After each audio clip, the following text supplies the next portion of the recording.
They think this is luck unfolding in real time, as if you just stumbled into momentum, as if the universe finally noticed you and handed you a spotlight by accident, when in reality, this is years of quiet pressure stacking behind your eyes, years of being underestimated, mislabeled, dismissed, and laughed past while you stood still enough to be mistaken for harmless and patient enough to be mistaken for weak. And now that patience has matured into something unrecognizable, something sharp enough to cut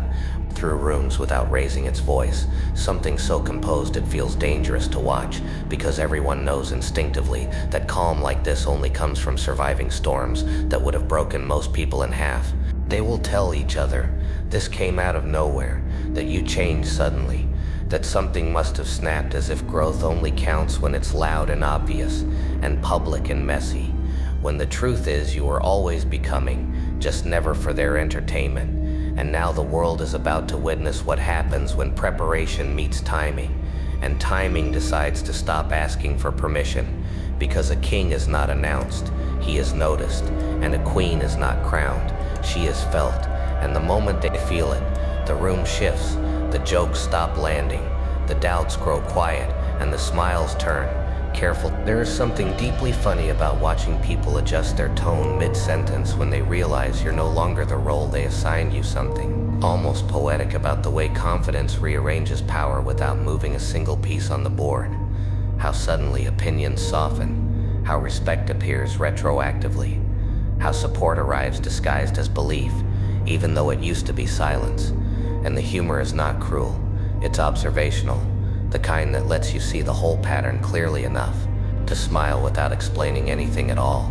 You are not rising to prove them wrong. You are rising because gravity finally failed to hold you down, and the world will call it destiny, timing, alignment, or fate, because it makes them more comfortable than admitting. You earned this quietly, deliberately, relentlessly, and when they watch you step into what you've been building all along, they will realize they were never the judges of your worth, only the audience that showed up late. And the most unsettling part for them will not be your power, but your composure, the way you carry it, like you've been here before. Because kings and queens in the making do not rush, they arrive exactly when the world is ready to notice, and far too late to stop it. And what they don't understand yet is that this rise isn't dramatic the way stories taught them to expect. There is no lightning strike, no announcement, no permission slip signed by the crowd. There is only a steady elevation, so smooth it makes people dizzy, because they cannot tell when you pass them, only that you are no longer where you used to be. And that confusion is where the real discomfort begins, because it forces them to confront the idea that power does not always arrive screaming. Sometimes it arrives organized, focused, and already done, explaining itself. They will replay old conversations in their heads, searching for the moment they missed the clue, the sentence they laughed through, the silence they underestimated, because hindsight is a brutal teacher, and it charges interest. And suddenly every small boundary you held, every time you didn't react, every time you chose restraint over noise, starts looking less like hesitation and more like discipline, the kind that builds quietly while others are busy announcing themselves. And this is usually the part where admiration and regret start sharing the same expression. There is a strange calm that comes with watching the world catch up to what you already knew about yourself, because you are not surprised by this version of you.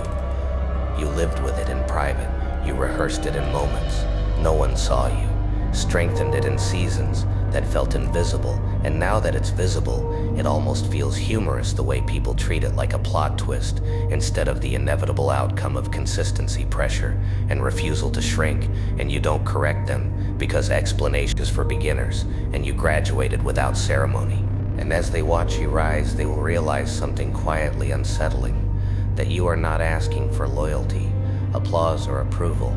that you are not waiting to be crowned by consensus, that you are simply stepping into place as if the throne was always there, just temporarily unoccupied. And that realization will travel faster than any rumor, because confidence like that rewrites the room without touching it. And suddenly the world isn't watching to see if you'll fail, it's watching to see how far this goes. and whether they should adjust their posture accordingly.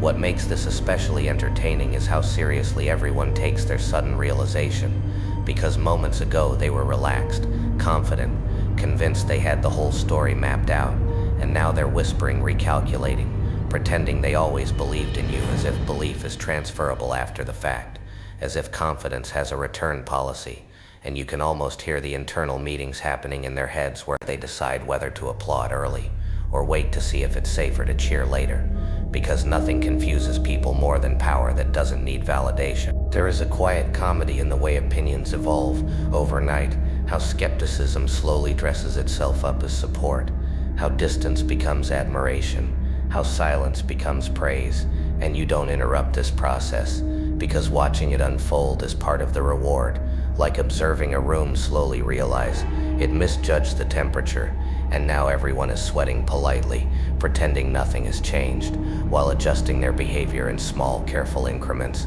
They will ask how you stayed so calm, how you managed to keep moving without announcing every step, and the answer will never be spoken out loud, because it would ruin the mystery, and besides, it's far more amusing to let them assume. Discipline was luck, strategy was instinct, and patience was accidental,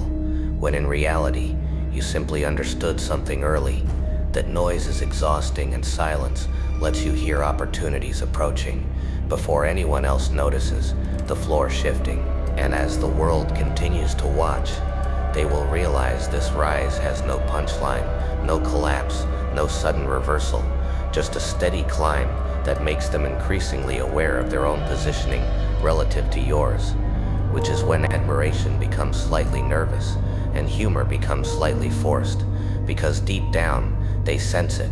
This is not a phase, this is not a moment, this is a placement, and placements tend to be permanent, especially when the one occupying them looks comfortable enough to smile, while everyone else is still adjusting their chairs. And eventually the room learns a new rhythm, because every space does, when someone arrives who doesn't chase attention, but somehow collects it without trying. And the world starts treating your presence like a fixed point, something to orient around, something to measure reactions against, because certainty has weight, and people feel it, even when they pretend not to. And there is a peculiar kind of humor in watching confidence become contagious, while doubt quietly exits through side doors pretending it had other plans.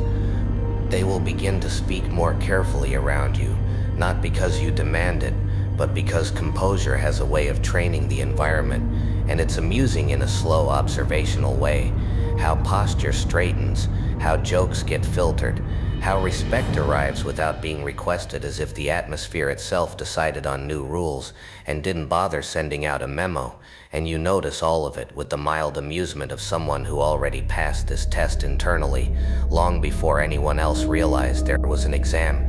Some will attempt to place you into a category to make sense of it all.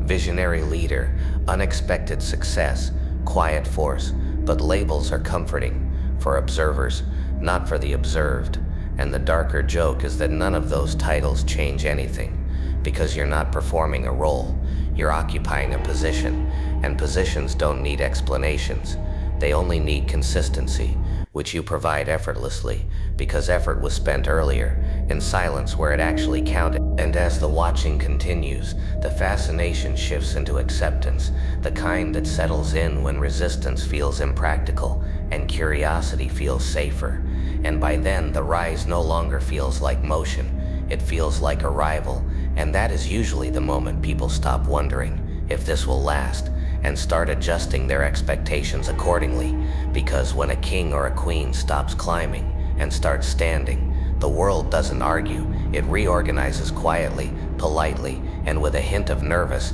respect that never quite leaves the room. And the funniest part is how ordinary all of this feels to you, because while everyone else is squinting trying to figure out when the shift happened, you're standing there thinking this looks familiar, as if you've rehearsed this scene in silence so many times that the real thing feels like deja vu, and nothing unsettles an audience more than discovering the main character is not surprised by their own rise. They will overanalyze your calm, searching for secret techniques, hidden meanings, or dramatic turning points, because it comforts them to believe there was a single moment that explains everything. a switch, a shortcut, a sudden miracle, when the darker truth is far less cinematic and much more effective, which is that consistency quietly outperforms commentary every time, and that patience grows teeth when left alone long enough. Some will try to mirror you, which is always charming in a slightly awkward way, because imitation arrives late and dressed in enthusiasm, as if confidence can be learned by proximity, and you let them, because watching people practice composure like a new language is strangely entertaining, especially when they pause before speaking now, wondering if restraint might be part of the new rules of the room. Others will treat your rise like a puzzle they almost solved, which is generous of them, considering they never picked up the pieces in the first place, and there is a subtle humor in how close they think they were, how they rewrite memory to include themselves as early supporters, witnesses, insiders, as if history is a group project and not something that happens whether the group is ready or not. And by the time the laughter settles and the curiosity calms, what remains is something very quiet and very solid, the understanding that this is not a performance arc, this is not a moment, this is placement, and placement changes gravity without making noise, and the world will keep watching, not because it's loud or dramatic, but because it's strangely reassuring to see power that doesn't rush, doesn't explain, and doesn't need to raise its voice to be heard. Like, comment, and subscribe, and tell the Batman I said hello.